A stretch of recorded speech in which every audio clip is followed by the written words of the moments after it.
Assalamualaikum warahmatullahi wabarakatuh. Perkenalkan, nama saya Fitur Ramadan. Saya berasal dari kelas 2B, jurusan Manajemen Dakwah. Di sini saya akan mempresentasikan materi kelompok saya, kelompok 11, yang berjudul yaitu Hadis Etika dalam Berdakwah. Baiklah, sebelumnya kita harus membacakan teks hadis etika dalam berdakwah yang berbunyi Ani ibni Umar radhiyallahu qala sami'tu Rasulullah sallallahu alaihi wasallam yaqulu man ta'azzama fi nafsihi awiktala fi misyatihi laqiyallaha tabaraka wa ta'ala wa huwa alaihi khutbah al-Tibrani fil al-kabira fi at-targhibi wal tarhib. Arti dari terjemahan hadis di atas yaitu dari Ibnu Umar radhiyallahu anhu, ia berkata, saya mendengar Rasulullah sallallahu alaihi wasallam bersabda, barang siapa merasa besar pada dirinya atau sombong dalam berjalannya, Allah tabaraka wa ta'ala murka kepadanya. Hadis riwayat Tabrani di dalam Al-Kabir dalam Tarhib wa Tarhib juz 3 halaman 569. Baiklah, kita akan melihat arti per kalimat hadis etika dalam berdakwah.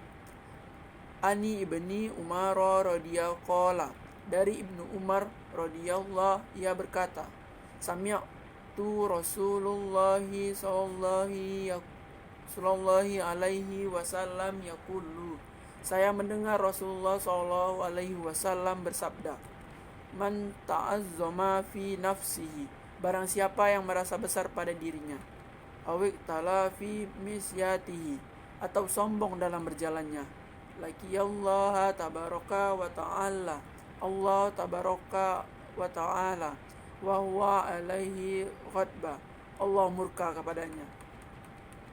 Adapun bagian-bagian hadis, yang pertama itu sanad hadis Ibnu Umar radhiyallahu anhu, yang kedua itu matan hadis.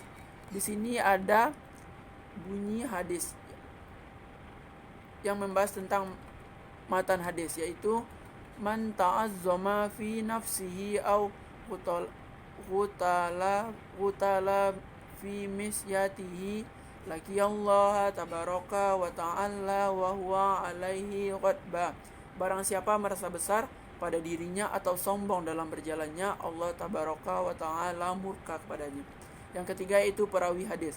Hadis riwayat Tabrani di dalam Al-Kabir dalam Tarhib juz 3 halaman 569. Adapun penjelasan hadis. Hadis tersebut menjelaskan kepada seluruh umat muslim, terutama para pendakwah dan ahli ibadah, agar jangan sesekali kita menyombongkan diri dan mengangkat tinggi-tinggi kepala kita karena kita merasa sudah berada di jalan Allah, sehingga orang lain yang belum berada di jalan Allah kita anggap remeh. Dan hadis ini juga menekankan bahwa siapa yang merasa besar pada dirinya atau sombong, Allah akan murka kepadanya, karena manusia tidak pernah luput dari dosa. Sombong adalah perasaan angkuh, congkak atau tinggi hati yang ada dalam hati seseorang, tercermin dari sikap yang diperlihatkannya. Perasaan sombong didorong karena memperoleh suatu kenikmatan, baik prestasi, jabatan, dan harta, yang merasa bahwa kenikmatan tersebut hanya dimiliki oleh dirinya saja, sehingga merasa hebat dan merasa diri paling tinggi dari orang lain. Allah Subhanahu wa ta'ala sangat tidak menyukai seseorang yang memelihara sifat sombong dalam dirinya, dikarenakan sifat ini adalah sifat tercela yang bukan saja sering ditunjukkan kepada manusia, tetapi juga ditunjukkan kepada Allah Subhanahu wa ta'ala. Selain itu, sifat sombong dapat membuat seseorang mengingkari nikmat yang diberikan oleh Allah Subhanahu wa ta'ala, yang merasa bahwa nikmat tersebut datang karena usahanya sendiri, bukan dari Allah Subhanahu wa ta'ala. Sombong merupakan penyakit hati yang harus dijauhi oleh manusia. Dalam berdakwah ada etika yang harus dijaga, di antaranya jangan merasa paling benar dan sombong dengan pengetahuan yang kita miliki. Jangan pula dengan pengetahuan itu kita menjadi seenak-enaknya menyalahkan pendapat orang lain. Sungguh Allah tidak menyukai hal demikian.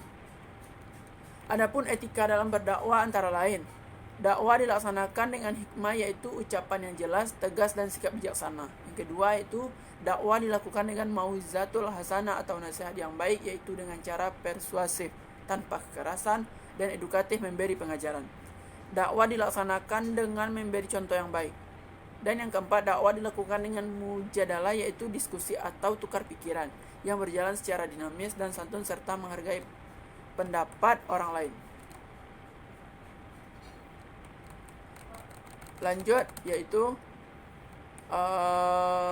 penutup saran yang kami inginkan kepada teman-teman itu, kami dari penulis banyak berharap kepada pembaca agar dapat memberikan kritik dan saran yang membangun kepada penulis demi sempurnanya makalah ini dan untuk penulisan makalah di kesempatan-kesempatan berikutnya. Adapun kesimpulan dari materi kami, yaitu etika dakwah dirumuskan sebagai manifestasi dari etos, yaitu ilmu yang mempelajari aspek-aspek mendalam dari perbuatan berdakwah, keputusan tindakan dalam dakwah, pertanggungjawaban moral dalam dakwah, sehingga melahirkan suatu pengetahuan yang manfaat dalam pembangunan akhlak berdakwah. Dalam berdakwah, hendaklah kita memperhatikan etika-etika dengan baik agar dakwah tersebut bisa berjalan dengan lancar dan efektif, dengan harapan apa yang disampaikan mudah diterima dan mendapat respon yang baik pula. Etika-etika tersebut antara lain dengan perkataan yang benar, mulia, lemah lembut, ringan, mudah dimengerti. Dan Islam sebagai agama yang sempurna mengajarkan dengan sangat detail bagaimana berdakwah yang baik. Hal tersebut bisa kita lihat di Al-Quran dan hadis. Sekian dari presentasi dari saya. Kalau ada salah mohon maaf. Assalamualaikum warahmatullahi wabarakatuh.